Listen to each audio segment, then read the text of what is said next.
삶이 어느 순간 깊은 피로로 다가올 때가 있으시지요. 나이를 거듭할수록 마음은 더 단단해져야 할 것 같은데 오히려 작은 일에도 쉽게 흔들리며 스스로를 책망하게 되는 순간들이 찾아오곤 합니다. 그럴 때마다 왜 이렇게 인생이 벅찬지, 왜 마음은 늘 편안한 자리를 찾지 못하는지 스스로에게 되묻게 되지요. 이와 같은 물음은 오래전부터 모든 이들이 품어온 질문이며 바로 이 질문에서 부처님의 첫 가르침이 시작되었습니다. 아함경에는 부처님이 깨달음을 얻으신 직후 처음으로 사람들에게 전하신 기본 가르침의 흐름이 담겨 있습니다. 그 핵심은 인간이 겪는 괴로움이 어디에서 비롯되는지, 그리고 그 괴로움을 어떻게 멈출 수 있는지에 대한 분명한 안내였습니다. 당시 많은 이들은 삶을 바꾸고자 수행을 하고 있었지만 무엇을 붙잡아야 하고 무엇을 놓아야 하는지 알지 못한 채 헤매고 있었습니다. 그래서 부처님은 가장 먼저 모든 존재가 겪는 괴로움의 실체를 밝히며 그 뿌리까지 친절하게 설명해 주셨습니다. 부처님께서는 우리가 겪는 괴로움이 우연히 찾아오는 것이 아니라고 하셨습니다. 어떤 조건이 모이면 괴로움이 생기고 그 조건이 사라지면 괴로움도 자연스럽게 멈춘다고 하셨지요. 이 말은 우리의 삶이 막연한 운명에 의해 흔들리는 것이 아니라 분명한 인연과 원리 속에서 흐르고 있다는 뜻이기도 합니다. 그래서 괴로움을 헤쳐나가기 위해서는 먼저 괴로움의 근원을 정확히 살펴야 한다고 하셨습니다.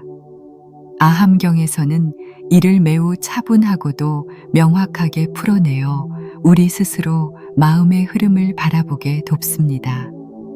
부처님은 세상에서 가장 큰 괴로움이 어디서 시작되는지 알려주시며 다음과 같이 말씀하셨습니다. 괴로움은 집착에서 생긴다. 이 말은 어떤 대상이나 감정 혹은 생각을 붙들고 놓지 않으려는 마음이 괴로움을 자라게 한다는 깊은 가르침입니다. 예를 들어 누군가에게 인정받고 싶은 마음, 무언가를 반드시 이루어야 한다는 마음, 잃기 싫은 것에 매달리는 마음 등이 모두 괴로움의 씨앗이 된다는 뜻이지요. 우리가 힘들어하는 많은 순간이 바로 이 집착이 흔들릴 때 찾아옵니다. 또한 아함경에서는 부처님께서 이렇게 말씀하셨습니다. 마음이 어지러우면 괴로움도 그 뒤를 따른다. 단순한 말 같지만 이는 우리의 일상을 그대로 비추는 거울과도 같습니다. 마음이 불안하면 모든 일이 불안해 보이고 두려움이 마음을 채우면 사소한 일조차 큰 문제처럼 느껴지지요. 결국 괴로움은 외부에서 오는 것처럼 보이지만 그 시작은 늘 우리 안쪽의 마음에서 일어난다는 사실을 일깨워주는 말씀이었습니다. 이처럼 부처님은 괴로움이 왜 생기는지, 어떤 마음이 괴로움을 일으키는지 단계적으로 설명해 주시며 우리에게 가장 먼저 해야 할 일이 무엇인지 알려주셨습니다. 그 가르침은 다른 특별한 능력을 요구하지 않습니다. 자신의 삶을 조용히 들여다보고 마음속에서 무엇을 붙잡고 있는지 알아차리는 것, 바로 그것이 시작입니다. 그래서 아함경의 첫 가르침은 삶을 바꿀 가장 기초적인 출발점이자 누구나 실천할 수 있는 작은 발걸음입니다. 우리가 흔히 말하는 괴로움에는 여러 모습이 있습니다. 몸의 아픔으로 나타나기도 하고 관계에서 오는 서운함으로 마음을 흔들기도 하며 살아가는 과정 속에서 막연한 불안으로 다가오기도 하지요. 부처님은 이런 다양한 괴로움이 결국 한 줄기로 이어진다고 하셨습니다.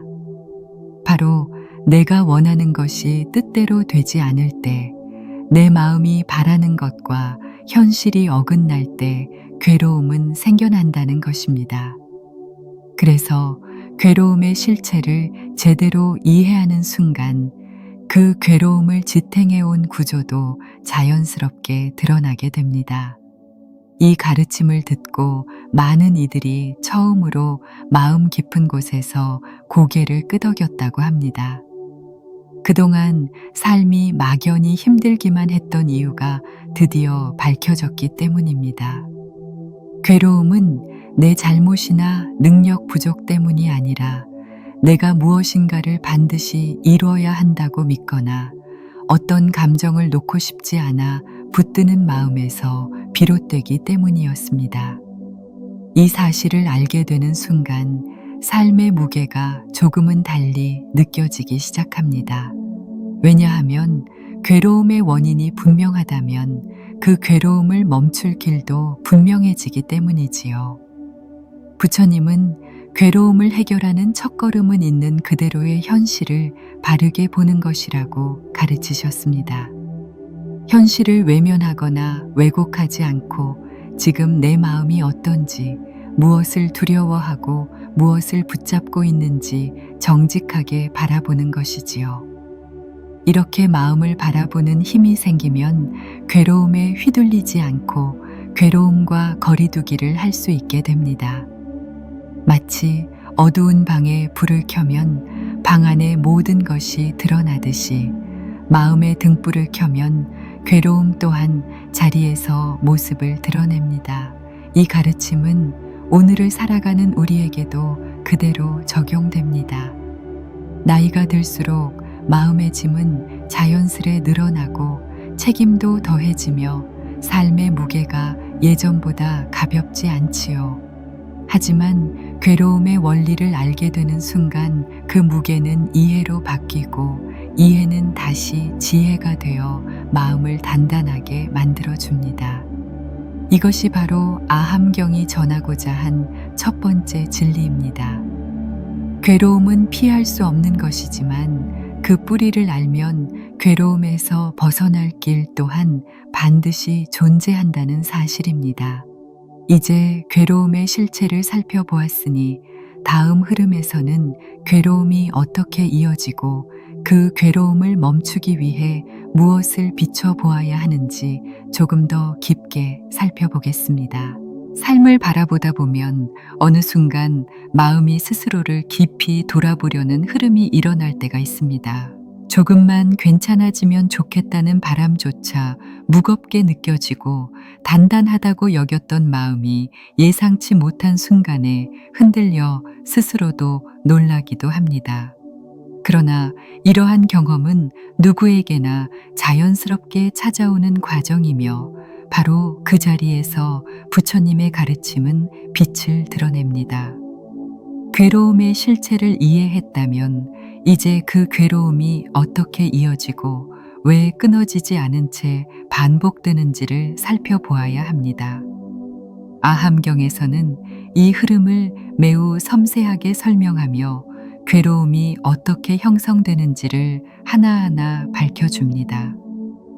부처님은 괴로움이 외부에서 생겨난다고 믿었던 당시 사람들에게 마음속에서 괴로움이 일어나는 과정을 찬찬히 보여주셨습니다. 처음에는 괴로움이 단순히 어떤 일이나 사건 때문에 생긴다고 생각하기 쉽지만 부처님은 그 이면에서 끊임없이 움직이는 마음의 흐름에 주목하라고 하셨습니다. 즉, 괴로움은 단순한 감정의 반응이 아니라 마음이 어떤 대상을 바라보고 그것에 기대를 품고 그 기대가 충족되길 바라는 과정 속에서 형성된다는 뜻이었습니다. 이것을 알기 전까지 괴로움은 늘 갑작스럽고 억울하게 느껴졌지만 마음의 움직임을 따라가다 보면 괴로움이 어떻게 자라나는지 자연스럽게 이해할 수 있습니다. 아함경에 따르면 괴로움은 생겨나는 원리가 있으며 그 원리는 마음이 대상을 어떻게 받아들이는지에 따라 크게 달라집니다. 눈으로 보거나 귀로 듣거나 코로 맡는 모든 감각 경험은 단순한 자극이 아니라 마음을 통해 해석됩니다. 어떤 이는 같은 상황에서도 편안함을 느끼고 어떤 이는 괴로움을 느끼는 이유가 바로 여기에 있습니다. 부처님은 마음의 이러한 작용을 명확히 밝히시며 다음과 같은 가르침을 남기셨습니다. 마음이 따르는 대상이 어지러우면 괴로움도 함께 어지러워진다. 이 말씀은 우리가 삶에서 겪는 혼란의 본질이 마음 밖의 문제가 아니라 마음 안에서 일어나는 작용이라는 사실을 다시금 일깨워 줍니다. 또한 부처님은 괴로움이 이어지는 두 번째 이유로 집착의 작용을 설명하셨습니다. 모든 존재는 변합니다. 그러나 마음은 변하는 것을 인정하지 않고 변하지 않기를 바라며 대상에 매달립니다. 이때 연속된 괴로움이 시작됩니다.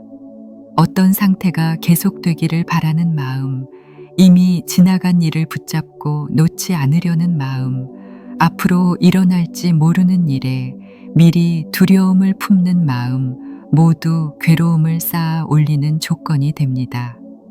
아함경에서는 부처님이 이렇게 말씀하신 가르침을 전합니다. 마음이 멈추지 못하고 흘러가면 괴로움도 그 흐름을 따라 성장한다.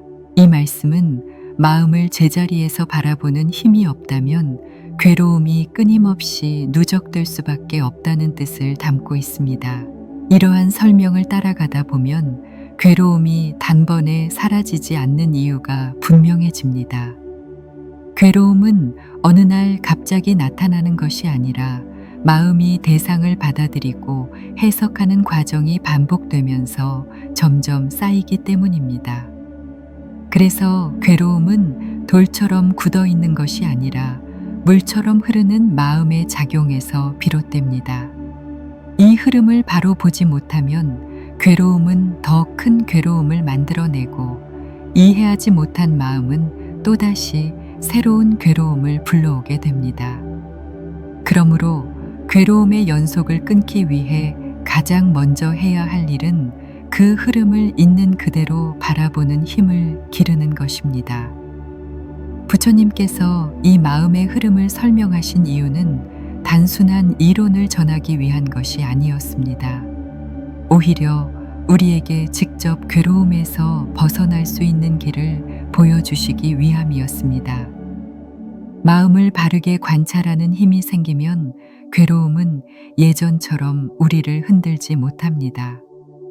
괴로움이 다가오더라도 그 실체를 알기 때문에 당황하지 않게 되고 괴로움이 어느 지점에서 자라고 있는지 알기 때문에 그 흐름을 바로잡을 수 있는 지혜가 생깁니다. 나이가 들어갈수록 이런 지혜는 더욱 귀하게 다가옵니다. 인생의 여러 경험을 통해 마음이 어떻게 흔들리고 어떤 상황에서 괴로움이 자라는지 수없이 보아왔기에 부처님의 말씀은 현실과 더욱 깊이 맞닿아 울림을 일으킵니다. 나이가 들수록 책임이 늘어나고 지켜야 할 것도 많아지고 관계는 더 복잡해집니다. 그래서 작은 말 한마디에 마음이 상하기도 하고 사소한 오해에도 마음의 상처가 남습니다.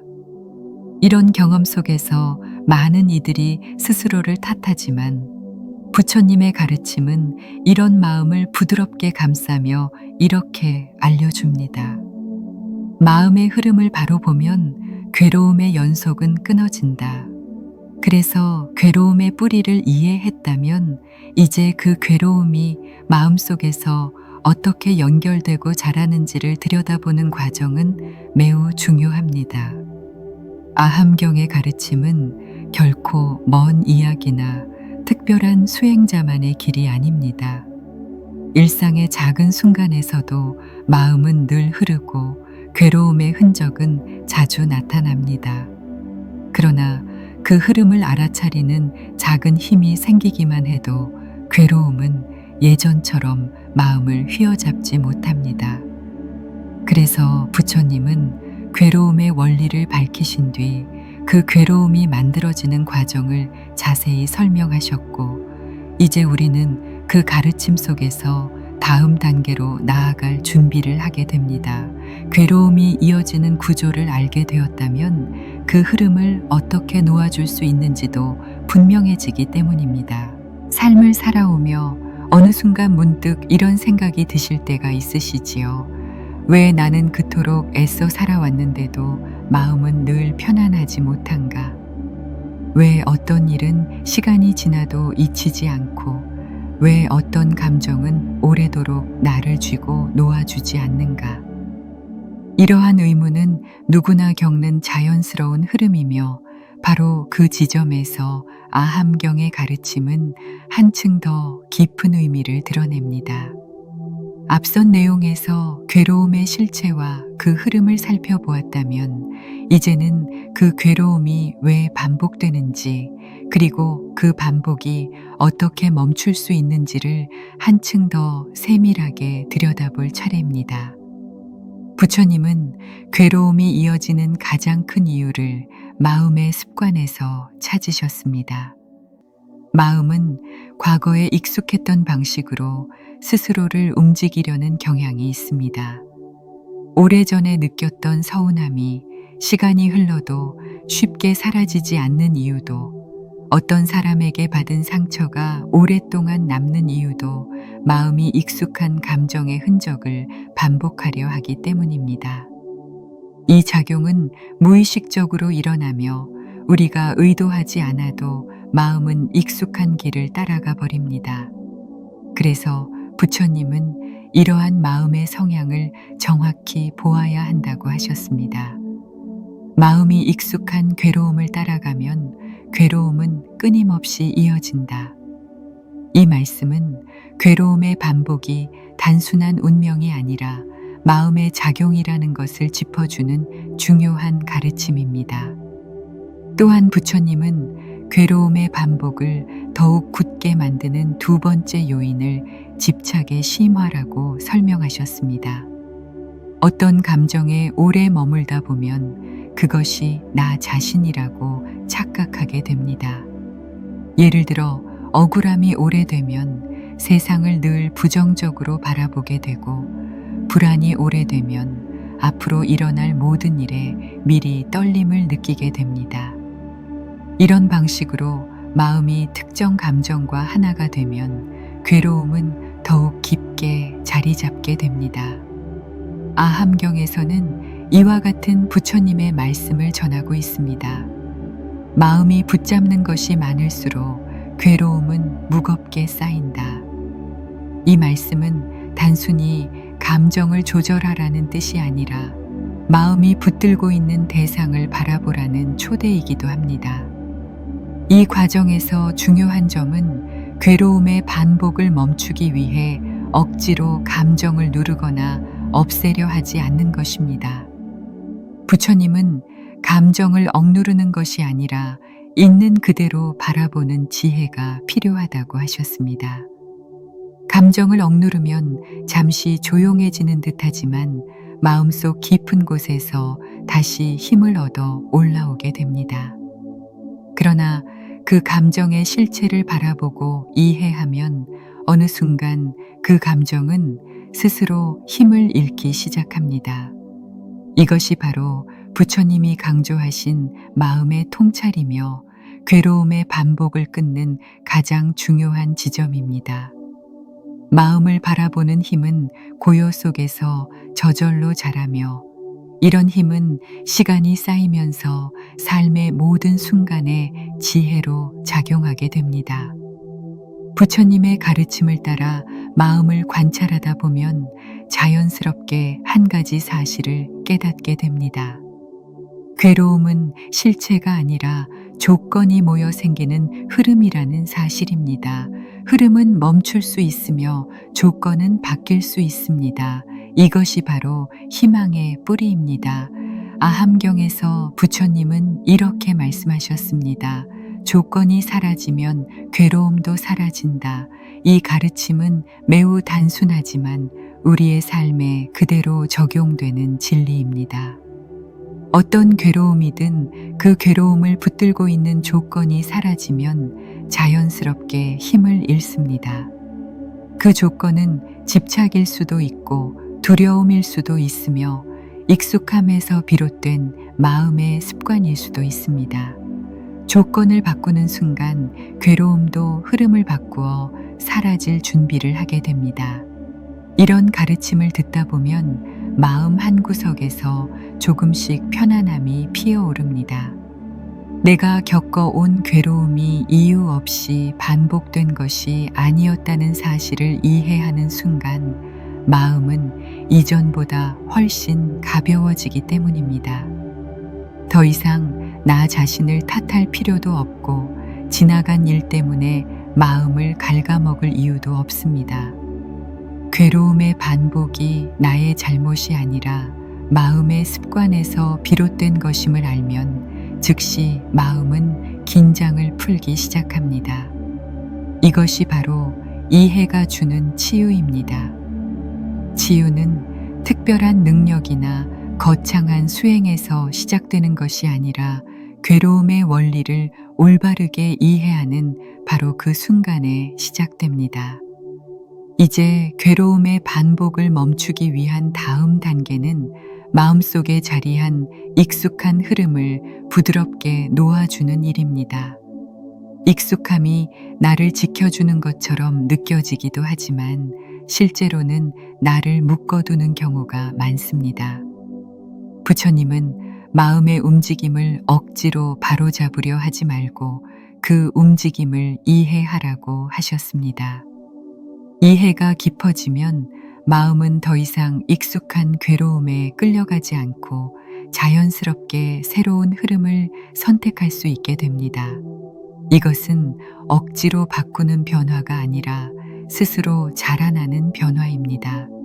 그래서 더욱 단단하고 흔들리지 않습니다. 나이를 거듭할수록 마음속에 쌓여온 경험은 많아지지만 동시에 마음을 괴롭히는 익숙한 패턴도 함께 깊어집니다. 그러나 아함경의 가르침은 이런 시기에 더욱 큰 힘이 됩니다. 삶의 여러 순간을 겪으며 마음이 어떻게 흔들리고 어디에서 괴로움이 자라나는지 이미 알고 있기 때문입니다. 부처님의 가르침은 바로 그 경험 위에 놓일 때 더욱 깊은 울림을 줍니다. 이제 괴로움의 실체와 그 반복의 원리를 이해했으니 다음 흐름에서는 그 괴로움을 멈추는 길, 부처님이 알려주신 실천의 방향을 더욱 깊이 살펴보겠습니다. 삶을 돌아보면 어느 순간 이런 마음이 드실 때가 있습니다. 지나온 세월 동안 나름대로 잘 살아왔다고 생각했는데 정작 마음은 편안하지 않고 괜히 허전하며 설명하기 어려운 막막함이 가슴속에 남아있을 때가 있지요. 주변에서는 아무 일 없으니 괜찮다고 하지만 마음은 스스로만 아는 무게를 품고 있을 때가 있습니다. 바로 그때 부처님의 가르침은 더욱 깊게 다가옵니다. 왜냐하면 아함경은 괴로움이 어떻게 멈출 수 있는지를 가장 첫 단계부터 차근차근 밝혀주는 가르침이기 때문입니다. 앞선 흐름에서 괴로움의 실체와 반복의 원리를 살펴보았다면 이제는 그 괴로움을 멈추는 길로 한 걸음 들어갈 차례입니다. 부처님은 괴로움이 멈추는 길을 설명하시기 전에 먼저 중요한 사실을 다시 짚어주셨습니다. 괴로움은 실체가 아니라 조건으로 이루어진 것이다. 조건으로 이루어진 것은 반드시 변하며 조건이 사라지면 결과 역시 사라진다. 이 말씀은 삶을 바라보는 관점을 완전히 바꾸어 줍니다. 괴로움이 다시 오지 않을까 두려워하거나 이미 겪은 괴로움 때문에 스스로를 탓하는 마음은 조건을 본 것이 아니라 결과만을 바라본 마음입니다. 그러나 조건을 볼 수 있다면 이제 우리는 결과에 휘둘리지 않고 마음의 바탕을 밝히는 길로 나아갈 수 있습니다. 그렇다면 괴로움을 멈추기 위해 어떤 조건을 살펴야 할까요? 부처님은 그 출발점으로 바른 이해를 가장 앞에 두셨습니다. 마음이 괴로움에 매달리는 이유는 괴로움의 본질을 정확히 보지 못하기 때문입니다. 예를 들어 마음속에서 밀려오는 불안은 마치 큰일이 일어날 것처럼 느껴지기도 하지만 사실 불안은 미래를 예측하려는 마음이 만들어낸 그림에 불과합니다. 그러나 마음이 흔들린 상태에서는 그 그림을 실제처럼 받아들이게 되고 괴로움이 더 깊어지게 됩니다. 부처님은 이 과정을 밝혀주시며 이렇게 말씀하셨습니다. 바르게 보면 머무는 것이 없고 머무는 것이 없으면 괴로움도 자리하지 못한다. 이 말씀은 현실을 있는 그대로 보는 힘이 괴로움의 뿌리를 흔들어 놓는 첫 번째 지혜임을 알려줍니다. 또 다른 중요한 가르침은 마음의 멈춤에 관한 것입니다. 부처님은 마음이 흘러가는 대상을 따라 움직이지 않고 잠시 머물며 스스로를 비춰볼 수 있는 힘이 생기면 괴로움이 그 자리에서 숨을 고르게 된다고 하셨습니다. 아함경에는 부처님의 다음과 같은 말씀이 전해집니다. 마음이 고요하면 괴로움은 힘을 잃는다. 이 말씀은 마음의 고요가 단순한 휴식이나 감정 조절이 아니라 괴로움의 근원을 건드리는 깊은 지혜임을 보여줍니다. 마음이 고요하다는 것은 어떤 감정이 올라오더라도 휘둘리지 않고 어떤 생각이 떠올라도 붙들지 않으며 그저 그대로 바라볼 수 있는 힘이 생긴 상태입니다. 이런 상태가 조금씩 자리 잡히기 시작하면 괴로움의 연속은 자연스럽게 끊어지기 시작합니다. 그러나 이 과정에서 많은 이들이 어려움을 느끼곤 합니다. 마음을 고요히 하려 하면 오히려 많은 생각이 올라오고 괴로움을 바라보려 하면 괴로움이 더 선명해지는 듯 느껴지기 때문입니다.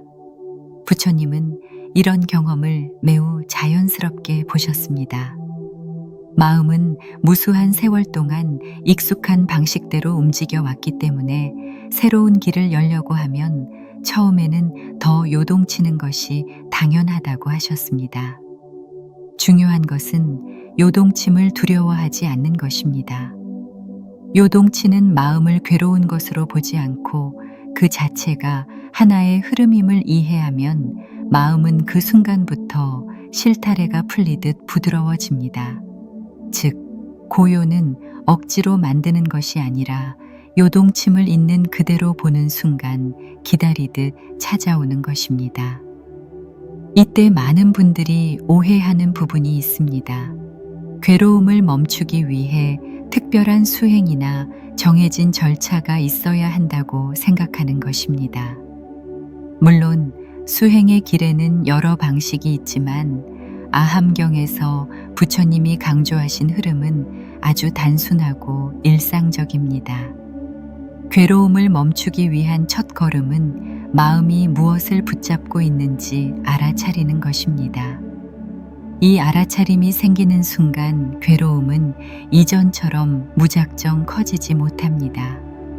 알아차림은 괴로움과 나 사이에 작은 공간을 만들어주며 그 공간 속에서 지혜가 자연스럽게 자라납니다. 이 작은 공간이 점점 넓어질수록 마음은 자유로워지고 괴로움은 스스로 힘을 잃어갑니다. 여기서 나이가 들수록 얻을 수 있는 귀한 이점이 있습니다. 삶을 오래 살아오면 감정의 깊이도 더해지지만 동시에 마음을 바라볼 수 있는 거리감도 점점 생겨납니다.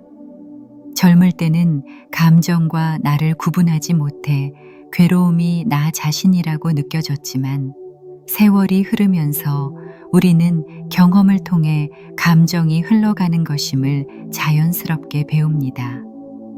바로 이 경륜이 부처님의 가르침과 만나면 큰 지혜로 바뀝니다. 괴로움이 찾아오더라도 예전처럼 그대로 휘둘리지 않고 마음이 어떻게 흔들리는지 한 발 물러서서 바라볼 수 있게 되기 때문입니다. 부처님은 괴로움이 멈추는 길은 결코 멀거나 복잡하지 않다고 하셨습니다. 마음을 바라보는 일, 흐름을 이해하는 일, 그리고 그 흐름을 바르게 비추는 일. 이 세 가지가 자연스럽게 이어질 때 괴로움은 그 자리에서 힘을 잃습니다. 부처님은 이렇게 말씀하셨습니다. 마음이 밝으면 괴로움은 숨을 곳이 없다. 이것은 마음속에 밝은 등불이 켜지는 순간 괴로움은 더 이상 자랄 수 없다는 뜻입니다. 밝음은 억지로 만드는 것이 아니라 이해에서 비롯됩니다. 이해는 통찰에서 나오며 통찰은 바라봄에서 시작됩니다. 그래서 괴로움을 멈추는 길의 시작은 언제나 바라봄입니다. 이제 괴로움을 멈추기 위한 토대를 충분히 살펴보았습니다. 마음이 괴로움을 어떻게 만들어내고 어떤 조건이 괴로움을 지탱하며 무엇을 비추어야 괴로움이 멈추는지 알아보았습니다. 다음 흐름에서는 이러한 이해가 어떻게 실제 삶 속에서 적용되는지를 더 깊게 살펴보겠습니다. 마음의 고요가 어떤 방식으로 우리 일상에 자리 잡는지, 그리고 그 고요가 어떻게 지혜로 이어지는지를 자연스럽게 이어서 나누어 보겠습니다.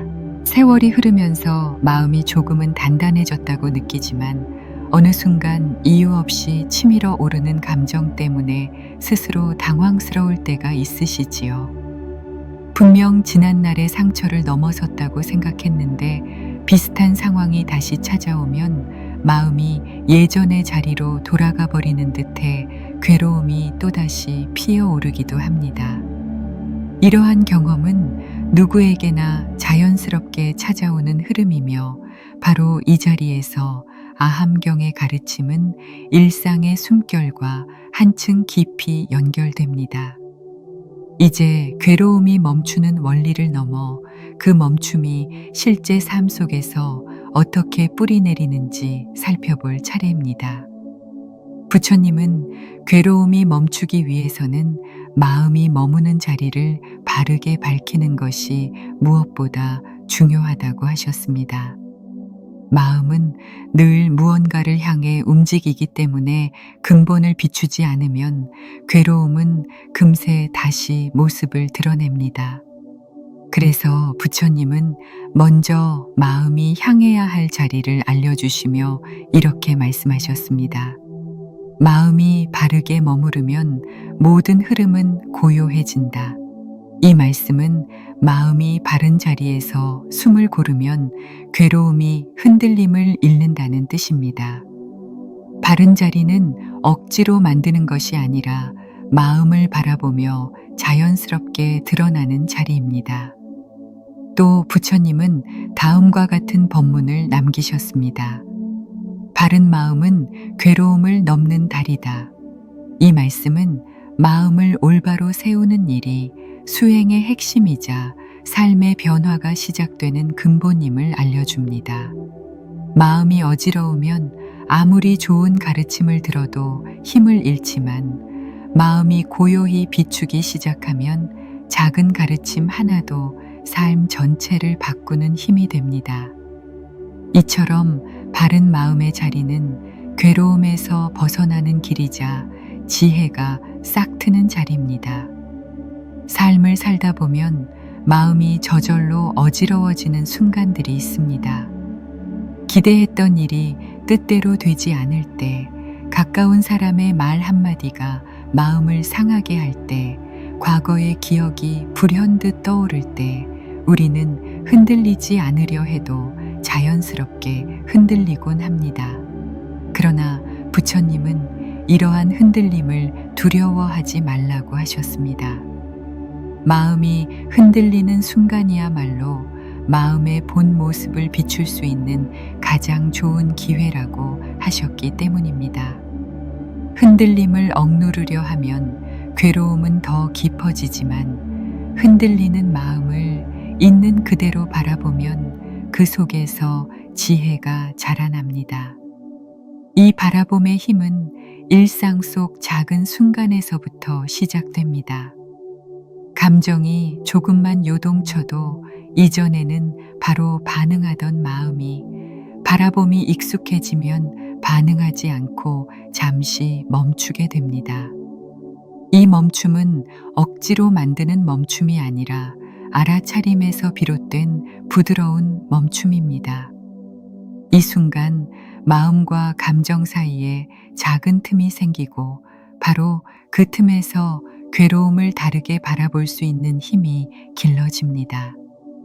이 틈은 시간이 지날수록 조금씩 넓어지며 그 넓어진 틈만큼 마음이 편안해지고 삶이 가벼워집니다.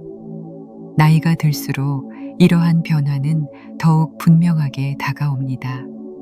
젊을 때는 감정이 올라오면 곧바로 반응하며 마음이 휩쓸리기 쉬웠지만 세월이 흐를수록 마음은 자연스럽게 속도를 늦추고 한 걸음 물러서서 스스로를 바라보는 힘이 커집니다. 바로 이 지점에서 아함경의 가르침은 우리의 경험과 맞물려 더욱 큰 울림을 줍니다. 마음을 억누르지 않고 바라보는 힘은 단순한 수행이 아니라 삶에서 자연스럽게 자라나는 지혜임을 깨닫게 되기 때문입니다. 부처님은 괴로움이 멈추기 위해 반드시 거창한 수행이 필요한 것은 아니라고 하셨습니다. 마음이 흔들릴 때 바로 알아차리는 것, 감정이 올라올 때 붙잡지 않는 것, 생각이 지나갈 때 따라가지 않는 것, 이 세 가지가 차분히 이어지면 마음은 어느 순간 고요의 자리를 회복하게 됩니다. 이 과정은 아주 작고 가느다란 변화처럼 보이지만 그 작은 변화가 쌓여 마음 전체를 바꾸는 큰 변화로 이어집니다. 아함경의 가르침은 이러한 작은 변화가 얼마나 큰 힘을 지니는지를 꾸준히 일깨워 줍니다. 일상 속에서는 이 바라봄이 다음과 같은 방식으로 자리를 잡습니다.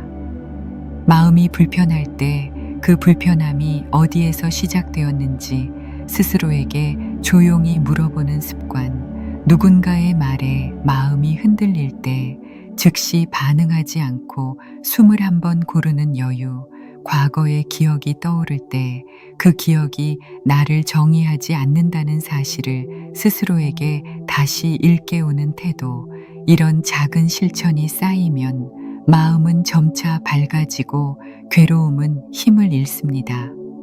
이 밝음은 외부에서 얻는 것이 아니라 마음 깊은 곳에서 자연스럽게 피어오르는 빛입니다.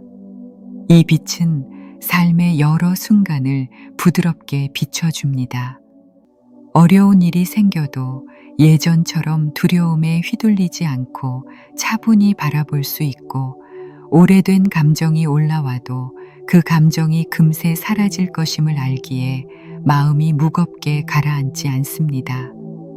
바로 이 변화가 괴로움이 멈추는 시작이며 부처님의 가르침이 우리 마음속에서 실제로 작동하기 시작한 징표입니다. 이제 아함경에서 말하는 괴로움의 멈춤이 어떻게 일상 속에서 자리를 잡는지 살펴보았으니, 다음 흐름에서는 이 고요함이 어떻게 더욱 깊어져 지혜로 이어지는지, 그리고 그 지혜가 우리의 삶을 어떤 방향으로 이끌어주는지를 자연스럽게 이어서 나누어 보겠습니다. 세월을 지나오며 마음이 조금은 단단해졌다고 느끼시다가도 어느 순간 갑작스레 올라오는 허무함이나 설명하기 어려운 외로움이 마음을 적시는 날이 있습니다. 주변 사람들은 아무렇지 않아 보이는데 나만 혼자 뒤처진 것 같고 나만 마음이 무거운 것 같아 스스로조차 이해하기 어려울 때도 있지요.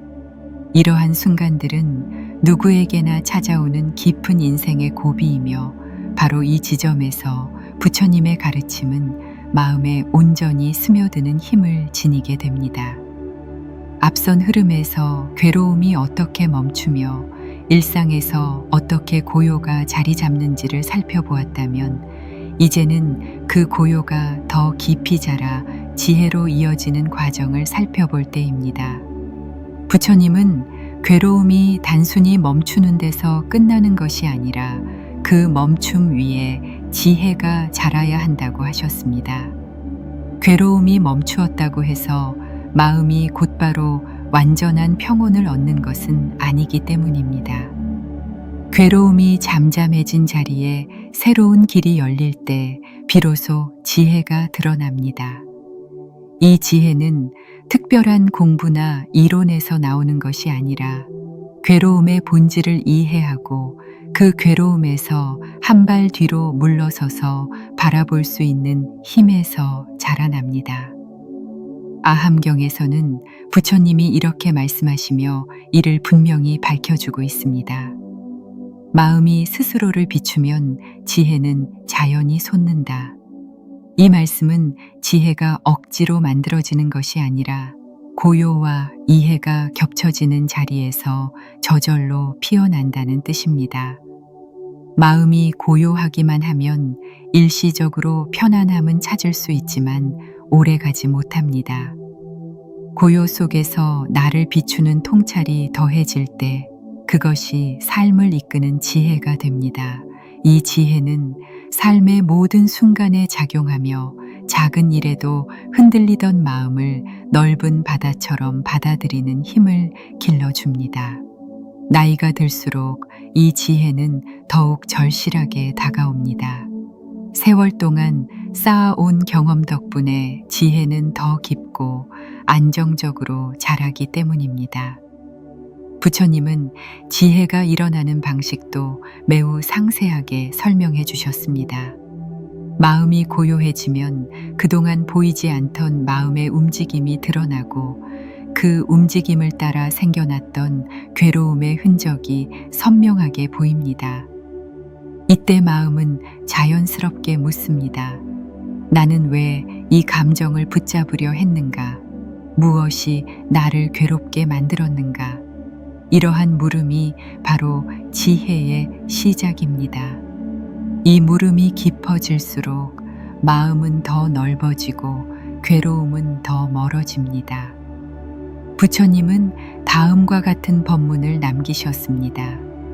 알면 머무는 것이 없어지고 머무는 것이 없으면 자유가 드러난다. 이 말씀은 지혜가 괴로움을 어떻게 넘어서는지를 정확히 보여줍니다. 지혜가 자리 잡기 시작하면 삶의 익숙한 패턴도 달라집니다. 지나간 일에 오래 붙잡히지 않고 누군가의 말에 즉시 상처받지 않으며 마음속에서 올라오는 감정이 나 자신이라고 착각하지 않게 됩니다. 이 변화는 매우 섬세하고 조용하게 찾아옵니다. 예전 같으면 하루 종일 마음을 짓누르던 일이 이제는 잠시 마음을 스치고 지나갑니다. 예전 같으면 크게 흔들렸던 상황도 이제는 마음 한가운데에 고요함이 자리해 금세 진정됩니다. 이것이 바로 지혜의 작용입니다. 지혜가 생기면 삶의 무게는 여전히 존재하지만 그 무게를 바라보는 마음의 태도가 달라집니다. 나이가 들수록 이러한 변화는 더 뚜렷해집니다. 언제부터인가 관계에서 한두 걸음을 물러서서 생각할 수 있는 여유가 생기고 감정의 요동에 즉시 끌려가지 않고 마음을 가라앉히며 바라보는 지혜가 자리를 잡습니다. 이는 결코 단순한 인내나 성격 때문이 아니라 삶의 경험이 마음에 스며든 결과이며 부처님의 가르침과 만나면서 더 단단한 지혜로 바뀌는 흐름입니다. 경험은 단순한 지나온 시간이 아니라 마음을 갈고 다듬어 지혜로 바꾸는 보석 같은 도구가 됩니다. 이러한 지혜는 일상의 모든 순간에 스며들어 삶을 바꾸어 줍니다. 예를 들어 누군가의 말에 섭섭함이 일어날 때 지혜는 이렇게 알려줍니다. 이것은 내 마음에 올라온 감정일 뿐이지 진짜 나의 본 모습이 아니다. 이렇게 알아차리는 순간 감정은 예전처럼 마음을 붙잡아두지 못합니다. 또한 계획이 틀어지거나 뜻대로 되지 않는 일이 생길 때도 지혜는 부드럽게 속삭입니다. 모든 것은 변하며 지금의 흐름 또한 지나갈 것이다. 이 알아차림이 자리 잡히면 마음은 점점 더 깊고 넓어져 삶을 있는 그대로 받아들이는 힘을 얻습니다. 부처님의 가르침은 지혜가 완성된 자리를 다음과 같이 설명하셨습니다. 지혜가 밝으면 어둠은 스스로 사라진다. 이 말씀은 지혜가 생겨나면 괴로움이 억지로 사라지는 것이 아니라 자연스럽게 힘을 잃고 물러난다는 뜻입니다. 괴로움을 없애기 위해 애쓰는 것이 아니라 괴로움을 일으킨 마음의 어둠이 사라지기 때문에 괴로움 자체가 더 이상 자랄 수 없습니다.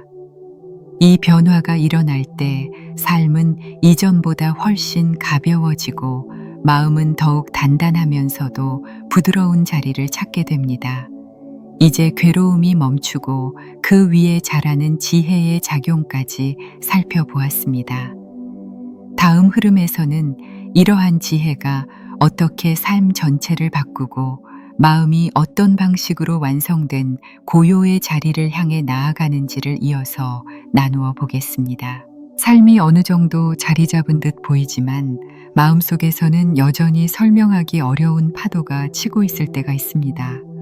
주변에서는 잘 지내는 것처럼 보이지만 깊은 곳에서는 이유 없이 불안이 밀려오고 문득문득 공허함이 가슴을 지나갈 때가 있지요. 이러한 감정은 결코 부족해서 생기는 것이 아니라 오래 살아온 세월 속에서 마음이 겪어온 상처와 기대와 집착이 서로 얽혀있기 때문에 자연스럽게 나타나는 흐름입니다. 바로 이 시점에서 부처님의 가르침은 더욱 또렷한 등불처럼 마음을 비추기 시작합니다. 앞선 흐름에서 괴로움이 멈추고 지혜가 자라는 과정을 살펴보았다면 이제는 그 지혜가 어떻게 마음 전체를 변화시키는지 그리고 그 변화가 삶에 어떤 새로운 길을 여는지를 살펴볼 차례입니다. 부처님은 마음이 깊은 지혜를 만나면 이전과는 전혀 다른 차원의 고요함이 자라기 시작한다고 하셨습니다. 이 고요함은 단순히 조용해지는 것이 아니라 마음의 중심이 흔들리지 않는 자리로 옮겨가는 과정입니다. 세월 동안 우리는 수많은 경험을 하며 쉽게 흔들리는 마음을 익히 보아왔습니다. 그러나 지혜가 자라면 마음은 더 이상 그 경험에 끌려다니지 않습니다. 예전에는 하루 종일 붙잡고 있던 감정이 이제는 몇 분 만에 흘러가고 오래도록 고통이 되던 생각이 이제는 자연스럽게 놓여집니다. 이것이 바로 지혜가 마음을 변화시키는 가장 강력한 힘입니다. 부처님은 이러한 변화를 다음과 같은 말씀으로 설명하셨습니다. 마음이 제자리를 알면 물결은 스스로 잦아든다. 이 법문은 마음이 바르게 뿌리 내리는 순간 흔들림에 휩쓸리지 않고 어떤 감정이 올라와도 그 감정이 잠시 머물다 사라지는 흐름임을 정확히 보는 지혜가 생긴다는 뜻입니다. 이 지혜가 시작되는 자리는 억지로 마음을 누르는 곳이 아니라 있는 그대로의 마음을 있는 그대로 비추는 자리입니다. 그 자리에서는 감정이 올라와도 흘러가고 생각이 스쳐가도 머무르지 않으며 괴로움이 찾아오더라도 예전처럼 깊게 뿌리내리지 못합니다. 또한 부처님은 고요한 지혜의 자리를 이렇게 표현하셨습니다. 바른 관찰은 마음의 문을 연다. 이 말씀은 지혜가 단순한 사고의 결과가 아니라 실제 마음을 바라보는 행위에서 비롯되는 살아있는 힘임을 알려줍니다. 마음을 바라보는 순간 그동안 나를 괴롭히던 생각과 감정은 더 이상 나 자신이라고 착각되지 않습니다. 바라보는 나와 바라보이는 감정이 구분되기 시작하면서 마음속 어둠은 자연스럽게 옅어지고 지혜의 빛은 점점 더 넓어집니다. 나이가 들수록 이 지혜의 작용은 더욱 깊고 안정적으로 자리 잡습니다. 어린 시절에는 감정 하나가 하루를 흔들어 놓을 때가 많지만 세월을 지나면 마음은 서서히 넓어지고 깊어지며 삶의 모든 일을 받아들이는 태도가 달라집니다. 이것은 단순히 인내심이 늘어난 것이 아니라 마음이 스스로를 보는 힘이 자라났기 때문입니다. 마음을 바라보는 힘이 생기면 삶의 굴곡 또한 매우 다른 의미로 걸어오게 됩니다. 아픔은 아픔대로 지나가고 기쁨은 기쁨대로 스르르 녹아들며 좋은 일도 나쁜 일도 모두 흐름의 한 장면일 뿐이라는 사실을 자연스럽게 이해하게 됩니다. 지혜가 깊어지면 삶의 여러 문제가 이전처럼 무겁게 느껴지지 않습니다. 누군가의 말이 상처로 남기 전에 그 말이 어디에서 비롯된 것인지, 내 마음은 왜 흔들렸는지 조용히 바라보게 됩니다. 원하는 일이 되지 않았을 때도 삶을 탓하거나 스스로를 책망하기보다 지금 내 앞에 놓인 조건을 바라보고 그 조건이 변하면 흐름도 변할 것임을 이해합니다. 이와 같은 태도는 단순한 마음가짐의 변화가 아니라 마음의 구조 자체가 달라진 상태입니다. 지혜가 자라면 이전에 보이지 않던 길이 보이고 가려져 있던 이해가 드러나며 마음은 더욱 깊고 안정적인 평온을 얻게 됩니다. 또한 지혜는 사람과의 관계에서도 큰 변화를 일으킵니다. 예전에는 남의 말에 쉽게 상처를 받았다면 이제는 그 말이 상대의 경험에서 나온 것임을 이해하게 되고 그 말이 나를 향한 화살처럼 느껴지더라도 실제로는 마음속에서 잠시 흔들린 감정일 뿐임을 알게 됩니다. 예전에는 과거의 기억이 올 때마다 마음이 무거워졌다면 이제는 그 기억조차도 지나온 흐름의 일부일 뿐이라 여기며 놓을 수 있는 힘이 생깁니다. 이처럼 지혜는 삶의 모든 장면에 스며들어 마음의 부담을 줄이고 괴로움이 자라지 못하는 자리를 열어줍니다. 지혜가 깊어지면 마음은 한층 더 넓어지고 부드러워집니다. 누군가를 이해하려는 마음이 커지고 누군가의 실수조차 그 사람의 흐름 속에 있는 하나의 모습임을 받아들일 수 있게 됩니다. 자신에 대해서도 더 이상 지나친 기대를 걸지 않고 때로는 부족함도 온전히 나의 일부로 인정하며 마음을 편안하게 할 수 있습니다. 이러한 마음의 부드러움은 결코 무력함이 아니라 완성된 지혜에서 이루어지는 진정한 힘입니다. 이 힘은 삶의 어떤 상황에서도 흔들리지 않고 중심을 유지할 수 있는 근본이 됩니다. 이제 지혜가 어떻게 마음을 바꾸고 그 변화가 어떻게 삶 전체로 확장되는지 살펴보았습니다. 다음 흐름에서는 이러한 지혜의 자리가 어떻게 깊은 해탈의 방향으로 이어지는지, 그리고 그 길이 우리 삶의 남은 여정에 어떤 평온을 가져오는지를 차분히 이어서 나누어 보겠습니다. 삶을 오래 살아오면 문득 이런 순간을 맞이하게 됩니다. 이제는 웬만한 일에 흔들리지 않을 것 같았는데 어느 날 갑자기 오래된 불안이 되살아나고 설명하기 어려운 슬픔이 마음 한가운데 조용히 내려앉는 경우가 있지요. 주변 사람들은 평온해 보이는데 유독 나만 마음이 무너지는 것 같아 더 외롭게 느껴질 때도 있습니다. 그러나 이러한 흐름은 결코 잘못된 것이 아니라 마음이 더 깊은 자리로 나아가고 있다는 신호입니다. 부처님의 가르침을 조금씩 따르다 보면 어느 순간 마음의 고요가 자리 잡고 그 고요 위에 지혜가 자라며 이제 그 지혜가 더욱 깊어져 해탈의 방향으로 나아가는 문이 열립니다. 바로 이 지점에서 아함경의 가르침은 더욱 섬세하고도 튼튼한 토대를 마련해 줍니다. 부처님은 고요와 지혜가 자리 잡은 마음을 자유를 향해 나아갈 준비가 된 마음이라고 하셨습니다. 이 말은 괴로움이 완전히 사라졌다는 뜻이 아니라 괴로움이 마음을 사로잡지 못하는 자리가 마련되었음을 의미합니다. 예전에는 괴로움이 찾아오면 그 감정이 나를 집어삼킬 것처럼 느껴졌지만 지혜가 자란 이후에는 괴로움이 오더라도 마음은 그 움직임을 조용히 바라보며 중심을 잃지 않게 됩니다. 바로 이 중심의 자리가 해탈의 문을 여는 첫 걸음입니다. 아함경에는 이 흐름을 보여주는 부처님의 말씀이 전해집니다. 마음이 중심을 알면 속박은 스스로 끊어진다.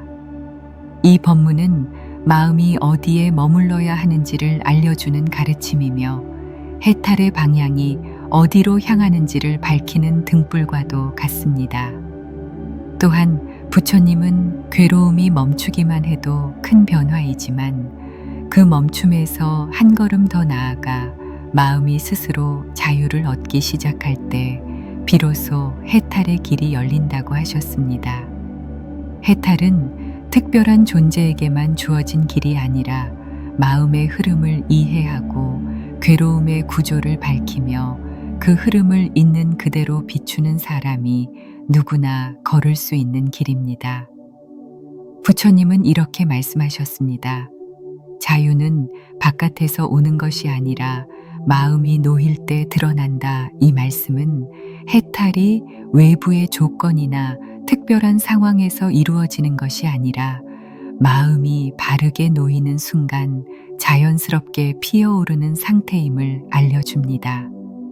그렇다면 마음이 놓인다는 것은 어떤 상태일까요?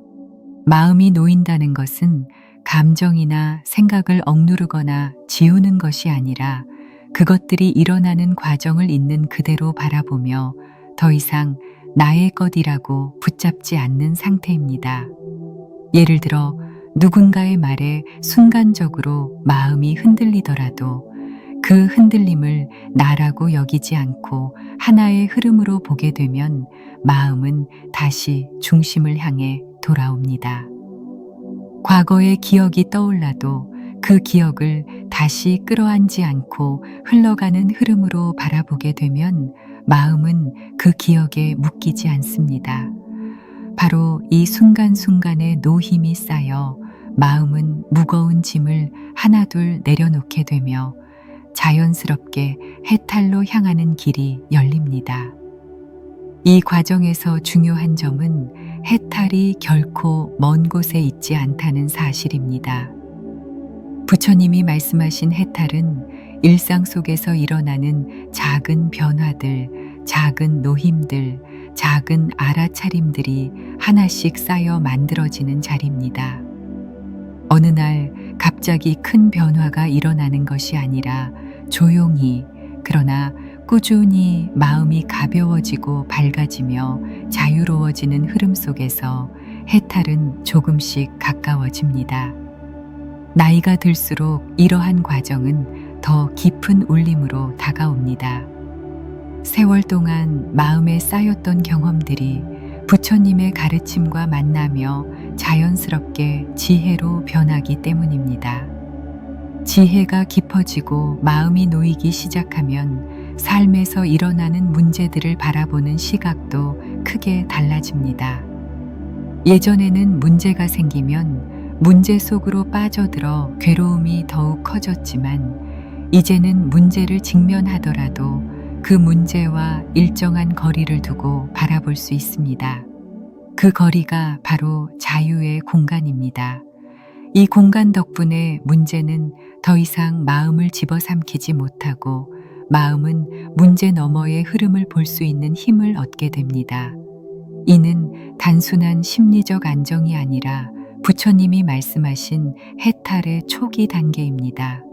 마음이 집착에서 조금씩 벗어나기 시작하면 그만큼 마음은 넓어지고 깊어지며 삶을 받아들이는 태도도 전혀 다르게 변하게 됩니다. 또한 지혜는 사람과의 관계에서도 자유를 가져옵니다.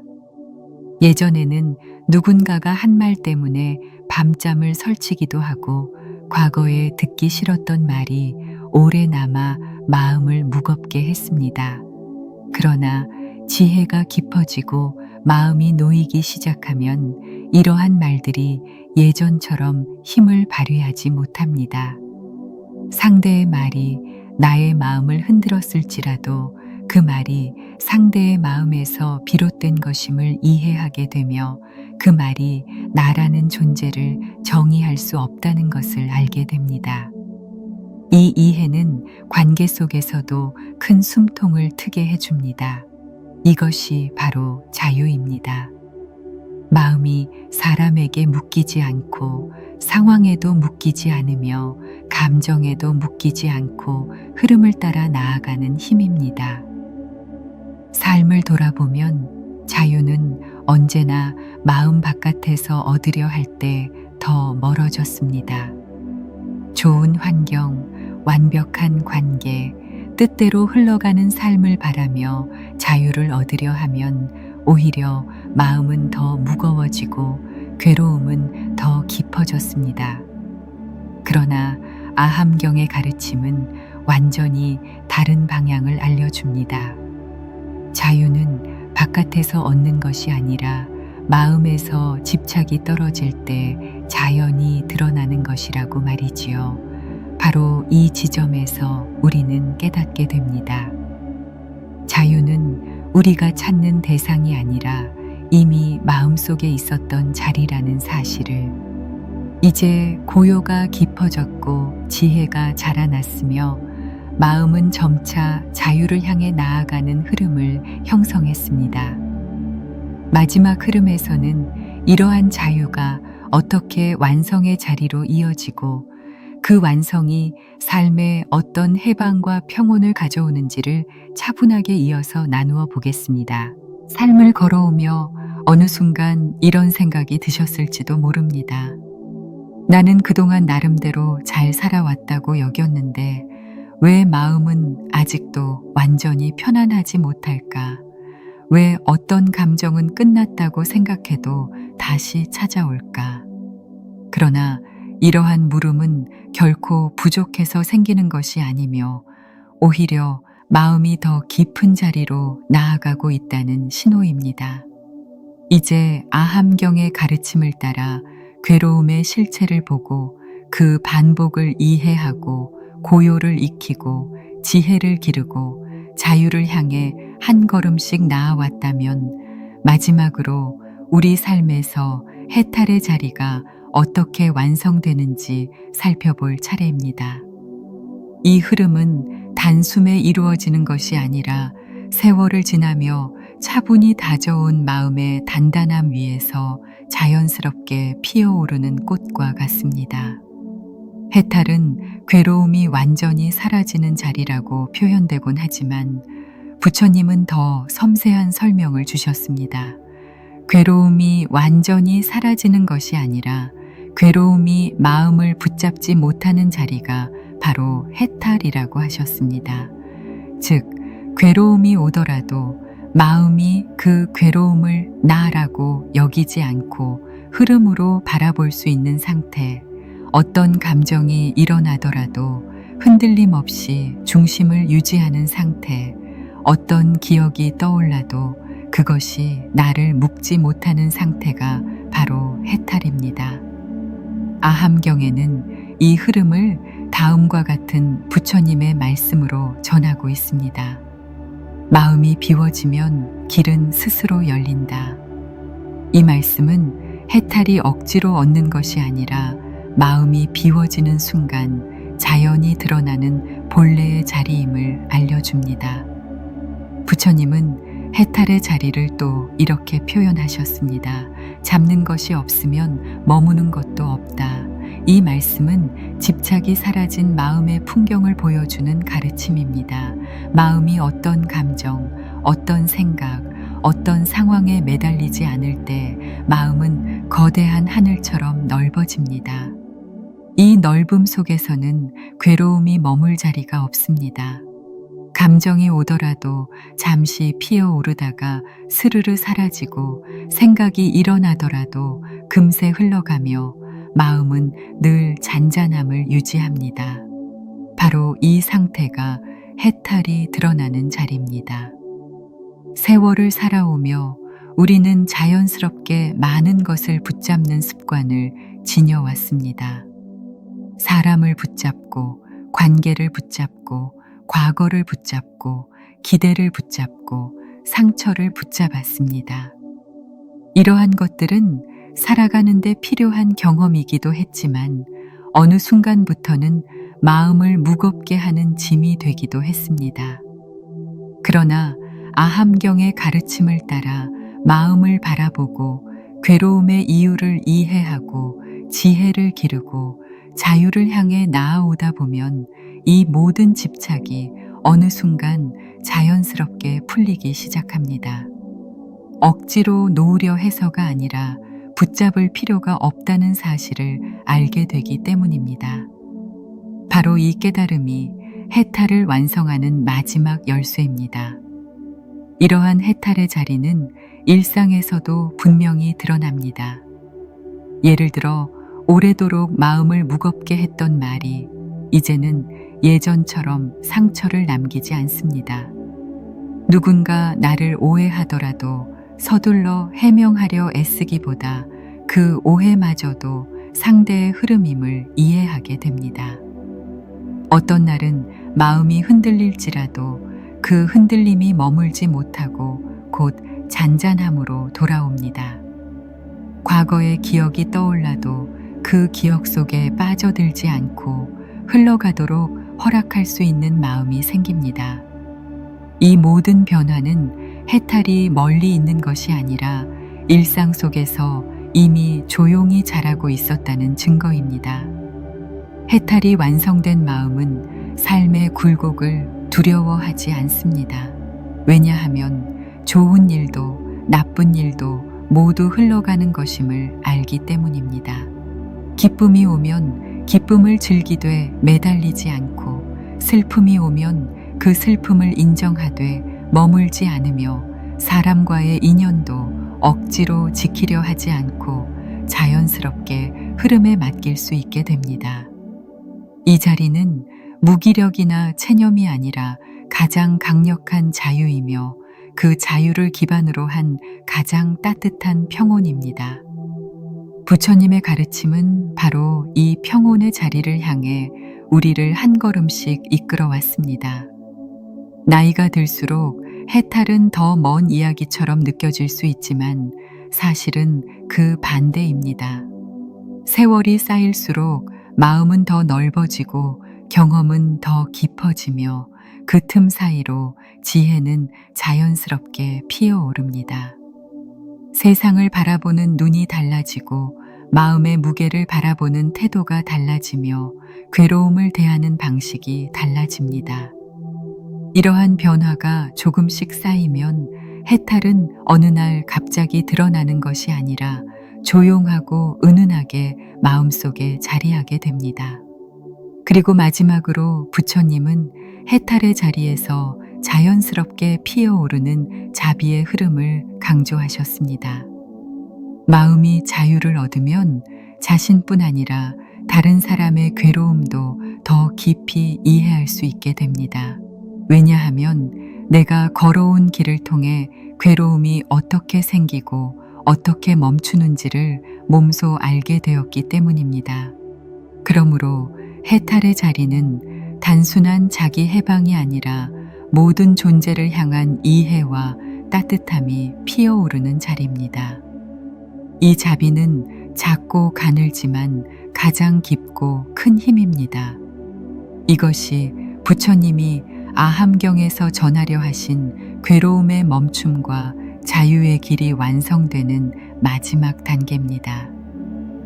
오늘의 이야기를 차분히 정리해 보면 우리는 아함경을 따라 괴로움이 어디서 시작되고 어떻게 반복되며 그 괴로움을 어떻게 멈추고 지혜와 고요가 어떻게 자라며 결국 마음이 자유와 해탈의 자리로 나아가는 흐름을 함께 걸어왔습니다. 만약 여러분께서 삶의 어느 지점에서 마음이 무겁고 괴로움이 반복되는 듯 느껴지신다면, 오늘의 흐름 속 어느 한 구절이라도 마음에 닿았다면 아래에 관세음 보살이라고 남겨주세요. 부처님의 지혜가 여러분 마음에도 환한 등불처럼 비추어 괴로움이 잦아들고 고요와 평온이 더욱 깊어지길 바랍니다.